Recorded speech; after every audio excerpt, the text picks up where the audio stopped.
Magandang gabi po sa inyong lahat, Sir PB. Ako nga po pala, si Elsie. Isa po akong OFW at nais ko lang rin sanang ibahagi itong kwentong nalalaman ko. Nangyari din po ito noon sa aming probinsya. Tungkol ito sa isa naming kababaryo na napapabalita at pinaghihinalaang aswang na talaga naman pong kinakatakutan sa lugar namin at pinangingilagan. Itago na lang po natin siya sa pangalang Aling Goreng. Nang magkaisip ako ay matanda na si Aling Goreng. Pero hindi na ito lumalabas ng kanyang bahay. Hindi daw tulad noon, kahit papaano ay nakikisalamuha pa sa mga tao. Na kahit bihirang lumalabas ay nagagawa pang makipag-usap sa kanila. Sa baryo namin ay masasabi kong siya ang may pinakamalaking bahay na sa palagay ko ay naitayo noong una pang panahon. Base na rin sa pagkakayari nito. Sa tansya ko ay parang panahon pa ng Kastila nang maitayo ang bahay nila. Pero kahit makaluma ay magandang pagkakayari. Pinaghalong simento at kahoy. Pero nakakatakot ang itsura.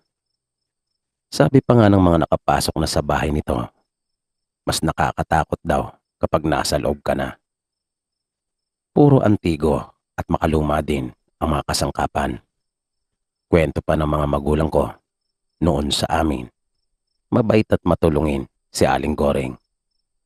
Madalas nga raw lapitan ito ng mga nangangailangan sa aming lugar noon. Pero minsan ay may nakakita umano dito na nang aakyat ng bahay ng isa naming kababaryo. At nang sumunod na araw ay nakunan yung buntis na nakatira doon. Kaya mula noon ay nagsimula ng paghinalaan si Aling Goreng. Minsan ay may nakakita rin dito na tila ba mayroong inaabangan sa daan na nagtatayuan ng kanyang mga buhok. Mabilis na kumalat ang mga bali-balitang ito doon sa lugar namin.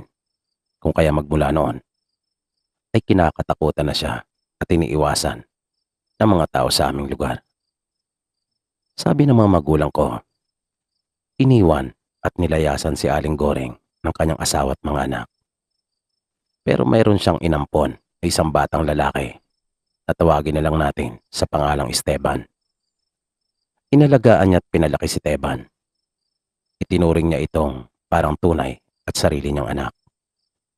Hanggang sa nakapag-asawa at nagkaanak na ito, ay hindi pa rin umaalis sa poder ng matanda. Hanggang sa iwan din ito ng kanyang asawa.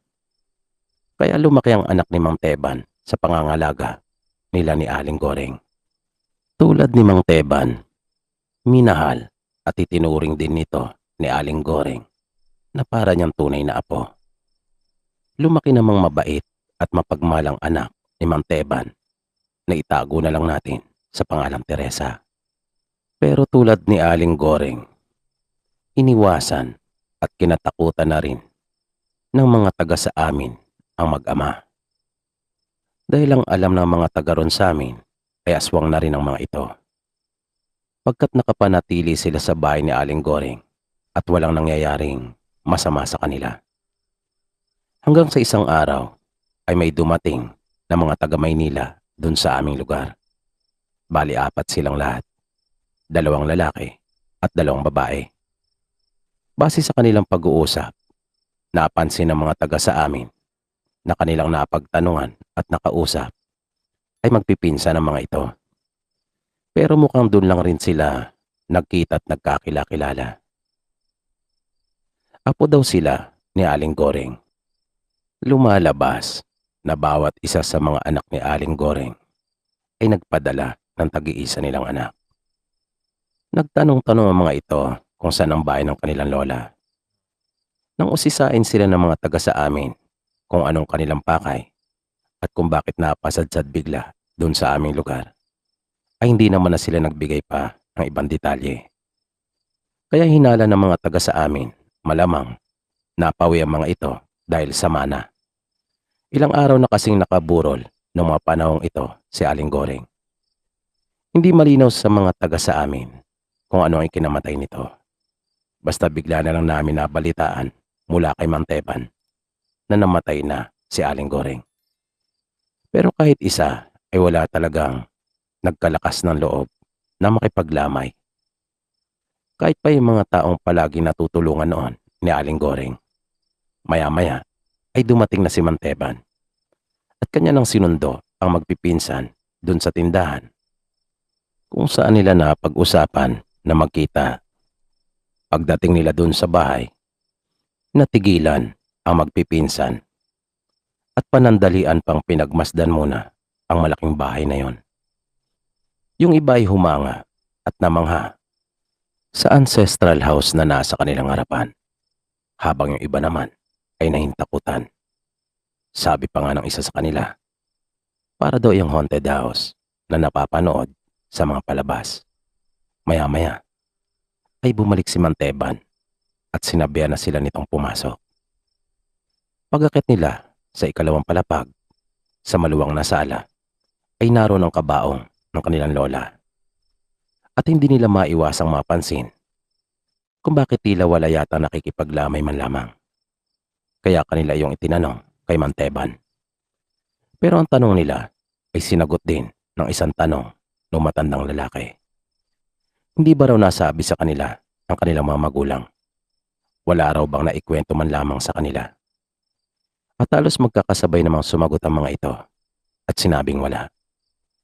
Sabi ng isa sa mga babae na tawagin na lang natin sa pangalan na Rachel.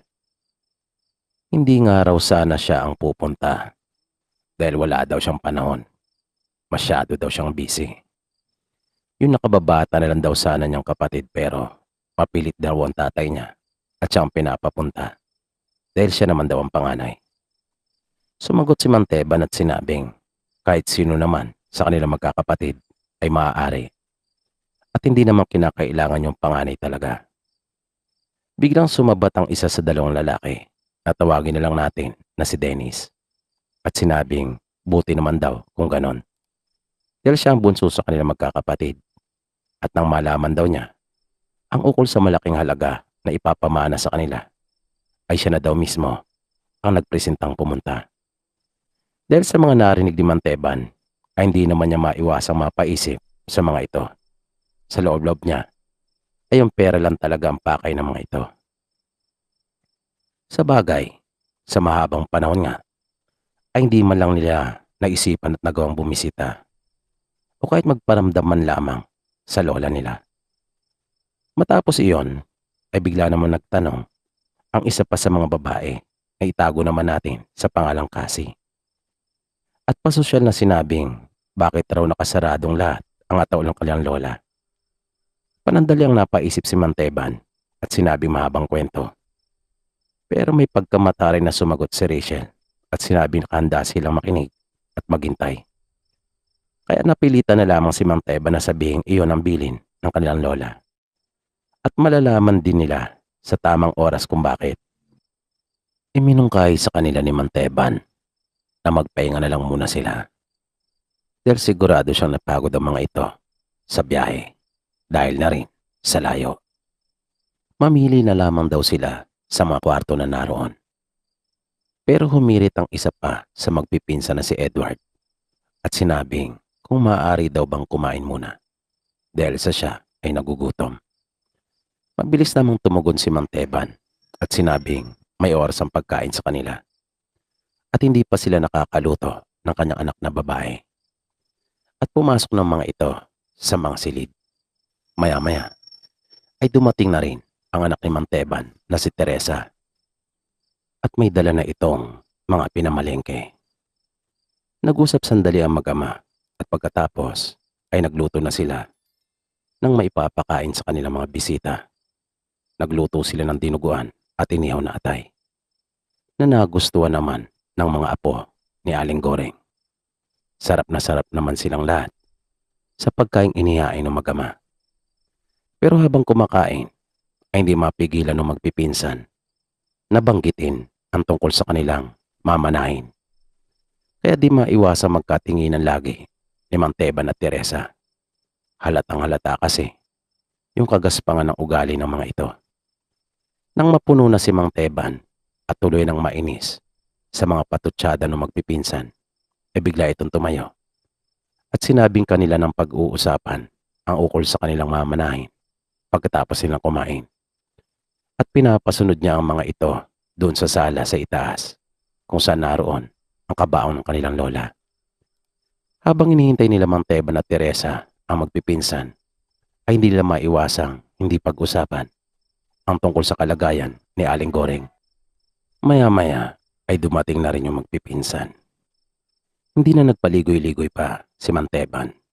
Sinabi niya sa kanila na wala naman silang pera na mamanahin. Kaya biglang uminit ang usapan. Nagkaroon kaagad ng matinding tensyon sa pagitan nila. Marami kaagad binitiwang mga salita ang magpipinsan na hindi maganda sa pandinig nila Mang Teban. Sinabi naman ni Mang Teban sa kanilang dahilan kung bakit niya nagawa iyon. Dahil sigurado daw siya na wala ni isa man sa kanilang pupunta kung sasabihin niyang totoo sa kanila. Hindi makapaniwala yung magpipinsan sa kanilang narinig. At dahil sa pagtataka, ay tinanong nila si Mang Teban kung ano talagang dahilan kung bakit sila pinapunta doon. Sinabi sa kanila ng matandang lalaki na sa halip na pera ay kapangyarihan ang ipapamana sa kanila. Ito daw ang nais na ipamana ng lola nila sa sino mang nais na sumalon nito. Lalong nagalit ang mga ito at sinabing nag-aksaya lamang sila ng panahon at pera sa pagpunta doon. Maya-maya ay lumapit si Mang Teban sa ataol at dahan-dahan nito iyong binuksan. Nagulat ang magpipinsan nang makitang wala naman pala yung laman. Kaya lalong naguluhan ang mga ito at tinanong si Mang Teban kung ano ba talagang nangyayari. Kaya ikinuwento sa kanila ni Mang Teban ang lahat. Sinimulan niya sa pagsasabing aswang ang kanilang lola. Ito ang nag-iisa at natitirang aswang sa kanilang angkan. Ipinamalita niya at ikinalat sa kanilang baryo na namatay na si Aling Goreng para pagtakpan at patunayan na hindi ito totoong aswang. Dahil ang isang aswang ay walang kamatayan, maliban na lang na maisali na nito ang kanyang bertud o di kaya'y mapuruhan at mapatay ng taong may mataas na nalalaman ukol sa mga ganong bagay. Dagdag pa ni Mang Teban, hirap na hirap ng kanilang lola. Kung kaya, nais na nitong magpahinga. At magagawa lamang nitong manahimik kapag may isa sa kanyang kamag-anak o kadugo ang sasalo ng bertud nito. Hindi makapaniwala yung magpipinsan sa kanilang mga naririnig ng mga sandaling iyon mula kay Mang Teban. Ang iba naman sa kanila ay hindi talaga naniniwala pagdating sa mga aswang. At hindi nga raw sila sigurado kung lola nga ba talaga nila si Aling Goreng. Napapayag lang daw silang pumunta doon dahil sa malaking halaga na maaari nilang mamana.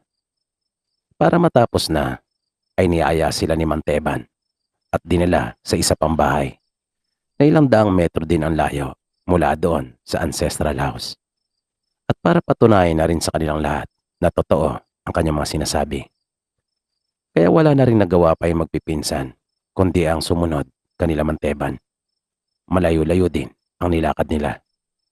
Pagdating nila doon sa isang bahay, di pa man sila nakakapasok, ay umaaling-asaw na ang malansang amoy mula doon sa loob. Kinilabutan yung magpipinsan. Pagpasok nila ay nakita nilang kanilang lola na nakagapos. Sa unang pagkakakita pa lamang nila dito ay nasabi na kagad nilang hindi tao ang nasa kanilang harapan. Bagaman nagtataglay ito ng figura ng isang tao, napakahaba ng puting buhok nito na nagsisitayuan at parang alambre sa tigas. Pulang-pula ang mga nanilisik nitong mga mata na animoy may namumuong dugo doon. Kakaiba din at hindi pangkaraniwan ang matutulis nitong mga ngipin. Mahahaba din ang mga daliri nito kaysa sa pangkaraniwan na naghahabaan ang mga kuko. Pero rinig na rinig nila ang pagmamakaawa nito. Humingi sa kanila ng tulong na sana'y tanggapin na nila at saluhin ang kapangyarihan nito para makapagpahinga na. Pero hindi talaga nila nakayanan ng amoy at mga pangitain sa loob ng nasabing bahay na yon dahil nagkalat ang dugo at mga bahagi ng katawan ng tao. Lalabas na sana sila nang tawagin sila ng kanilang lola at muling magmakaawa. Sinabi nito na ibibigay niya lahat ng kayamanan at salapi na kanyang naipon sa pagdaan ng mahabang panahon dahil kailangan na niya talaga iyong maipasa. At sinabi ng lola nila kay Manteban kung saan ito itinatagong lahat ng kanyang kayamanan. Pero hindi talaga nila kaya. Ayaw nilang matulad sa kanilang lola at maging aswang. Nakakakilabot ang tinig na yon ng kanilang lola habang ito'y nagmamakaawa. Pero nangibabaw pa rin talaga sa kanilang takot. Kung kaya, tinanggihan pa rin nila ang iniaalok nito kahit pang kapalit ay malaking halaga ng kayamanan. Nagmamadaling lumabas yung magpipinsan at nagtatakbo pabalik ng ancestral house. Awang-awa na si Manteban kay Aling Goring. Pero wala naman siyang magawa. Dahil may edad na rin siya at hindi nila alam kung ano magiging epekto kung maisalin ito sa hindi naman kadugo. Sinabi pa ni Aling Goring na pagod na siya at ayaw na niyang pumatay pang muli si Manteban alang-alang sa kanya para lang mayroong maipakain sa kanya. Sinundan ni Manteban yung magpipinsan pero nagulat siya nang pagpasok niya sa bahay at tutukan siya ng isa sa mga ito ng sarili niya pa mismong itak habang yung isa naman ay may hawak ng tali at siya ay ginapos. Kanila itong pinagbantaan na papatayin kapag hindi nito sinabi kung saan nakalagay kung sinasabi ng lola nilang kayamanan.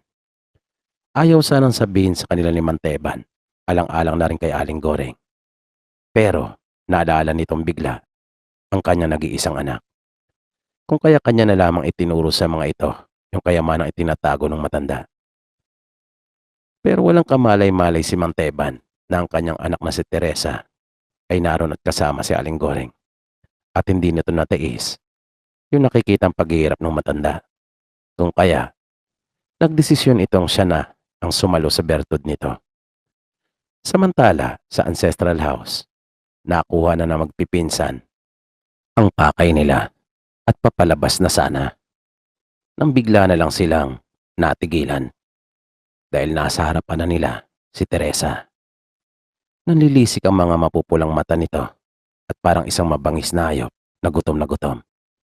Sa pagkabigla ay natulala ang magpipinsan at hindi nakagalaw. Tuluyan silang nabalot ng matinding takot at nablangko. At isa-isa silang bumagsak na naliligo sa sarili nilang mga dugo.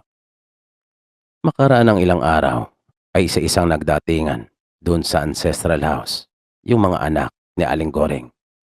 At tinahanap ang kanya-kanyang mga anak. Pero wala na silang naabutang kahit anumang bakas ng mga ito. Wala na rin ang mag-amang Teban at Teresa. Dala ang kayamanan ni Aling Goring ay nagpakalayo-layo na sila. Sila na totoong nagmalasakit at nagmahal sa matanda. Na itinuring din naman ni Aling Goring na higit pa sa kapamilya. Dito po pansamantalang nagtatapos ang ating programa. At sana po'y inyong nagustuhan ang kwentong ating itinampok sa pagkakataong ito. Sana po ay patuloy niyo pang subaybayan ang mga susunod pa nating kwento. Maraming salamat po at hanggang sa muli.